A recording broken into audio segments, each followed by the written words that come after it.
Come and take a look behind the scenes. See who's been a father, superhero every day. I'm on the grind. I won't never ever take a day off. Everything I do is gonna pay off. Your little father time with me, with me, with me.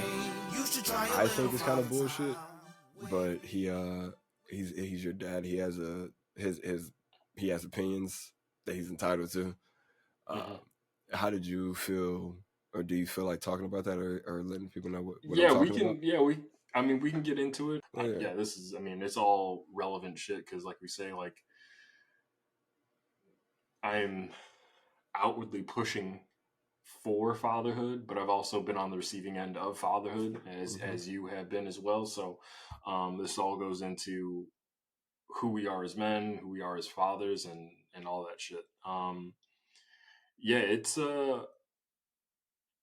It's tough when your parent feels entitled to access to you. Speak about it. I think a big gauge for me as a dad will be when I'm older and when Mayar is older, she still wants to be around me. Yes. If she still wants to be around me, I did a good job. I think you did more than a good job. You've created a space for her to want to come back to. You've created and home and a person. to feel safe. So I at the moment, and until she tells me otherwise, I will continue to pride myself on the fact that she feels safe and stable with me. But to go back to my dad,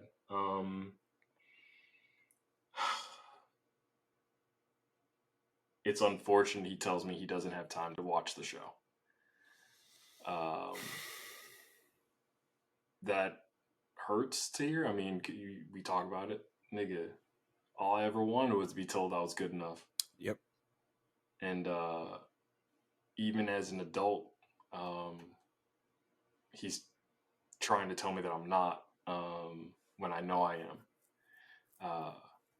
And then I think about, like, we talk about therapy and holding a mirror up, like, nigga, why do I still let that happen? And to a certain degree, I don't let it happen as much as I used to, which is crazy to think about. Like, that shit used to debilitate me. Like, I used to just not be able to, like, really move. Like, if my dad didn't believe that I could, you know? Nah, nigga, I got that confidence in myself because of my dad. And that's the craziest thing about it is, like, nigga, you made this. Like, be proud of your work, because, nigga, I'm proud of it. Like, it's very much, and I'm going to bring it back to Marvel, it's very much that scene in Shang-Chi and the 10 Rings. You trained your son to be a killer. Is this what you wanted?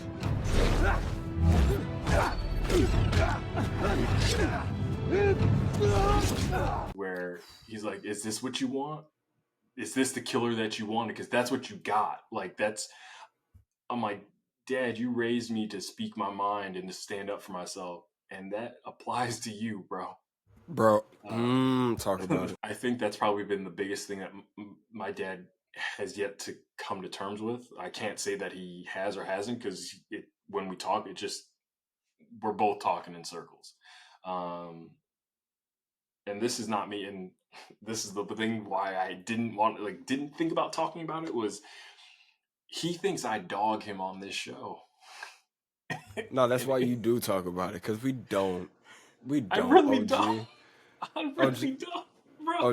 OG, if anything, I don't know you. I do. Yeah, bro. But he doesn't allow me to shit talk you. He defends his dad. It's an innate ability for him to shut me up whenever he defends you to a fault. Yeah. And it's sad for me that even the love that I try to give isn't enough to get through whatever barrier it is for him to receive the love. Like, he will always want to say, oh, I did a good job. And I'm like, yeah, nigga, you did. Now step off. Be a grandpa. Like, I don't need this type of attention anymore. Yes. I appreciate it. Like, I know you're never not dad. You're always going to care for me. I get that. I don't necessarily need it right now. And so that he'll hit me with the, oh, you're being immature. I just thought about it today. I was like, nigga, you being immature. You still being the same version of a dad you were 30 years ago. I'm not the same son. Episode.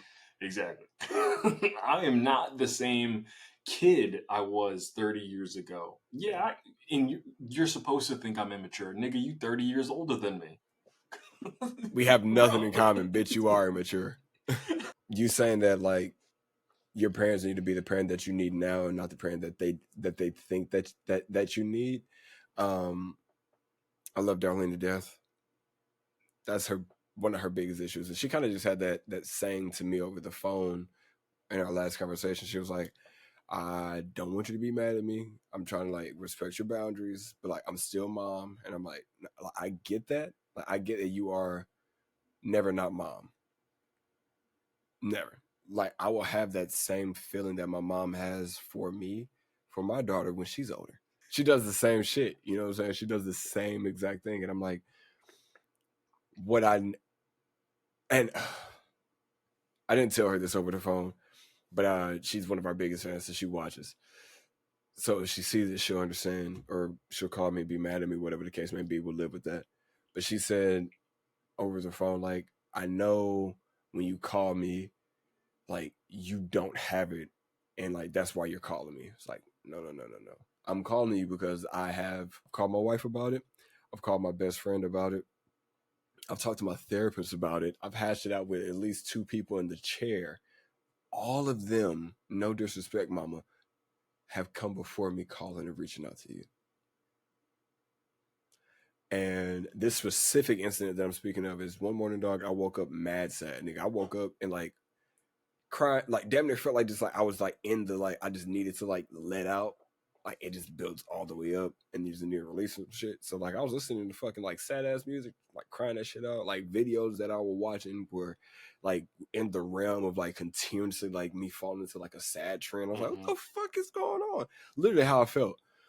And then my wife was at work. I knew you were at work. I wasn't going into work. So I called her. Mistake. Because I called her, told her what was going on. And I guess after I hung up with her, she called my sister. She called my dad. So like, and then she hit me up later on in the night. I had forgotten about it, moved past it. I'm playing the video game high as fuck. She calls me. My stepdad's there. She shows my stepdad the phone. He's like, you doing all right, son? Like, so somber. I'm like, I love you, dog. I know she called you and told you some shit. Like, she just has to like understand what I'm calling her. I'm calling her to just like let her know I have worked it out. And my mom hasn't allotted me that respect to walk out of the space of being a mom. She still thinks that like when I call her, it's like I'm at my wit's end and I just need her. I haven't needed you since 2004.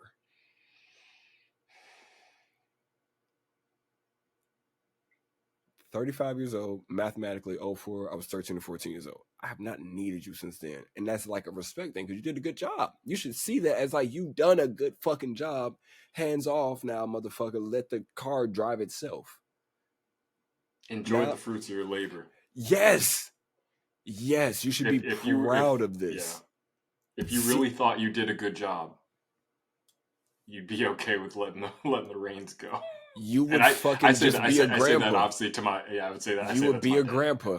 Nah, but dog, we talking to both our parents. If you felt like you did a good enough job, you'd just be a grandpa. You'd just be a grandma. You wouldn't feel like, shit, if I died, I'd feel like I left something on the bone. You left something in the tank. You didn't leave it all out on the field. And if you did, unfortunately, there's nothing you can do to reverse the car. We are both 35 years old. Come and take a look behind the scenes. See who's been a superhero every day. I'm on the grind. I won't never ever take a day off. Everything I do is gonna pay all your little father time with me. With me. You should try your little father time with me. With me.